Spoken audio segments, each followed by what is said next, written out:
ताज़ा घडामोडी पाहण्यासाठी आमच्या चॅनलला सबस्क्राईब करा, लाईक करा, शेअर करा आणि बेल आयकॉनला प्रेस करा. A7मध्ये आपलं स्वागत आहे. मी अनिस अहमद. पाहू आजच्या ठळक बातम्या.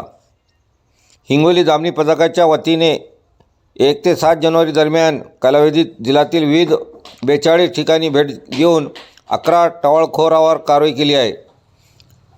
जिल्हा पोलीस अधीक्षक श्री जी श्रीधर यांनी जिल्ह्यातील अनेक शाळा, महाविद्यालय, बसस्थानक व रेल्वे स्टेशन आदी गर्दीच्या ठिकाणी महिलांच्या होणारी छेड तसेच विविध ठिकाणी विनाकारण ओरडाओरडा करून सार्वजनिक शांततेचा भंग करणाऱ्यावर कारवाई करण्याकरिता दामनी पथकाची नियुक्ती केली आहे. 1 ते 7 जानेवारी दरम्यान पथकाने 42 ठिकाणी फेरफाटा मारून पाहणी केली असता 11 टवाळखोर आढळून आले. त्याच्यावर कलम 110, 117 महाराष्ट्र पोलीस कायद्याने प्रतिबंध कारवाई करून समज देऊन नातेवाईकांचे संविधान करण्यात आले.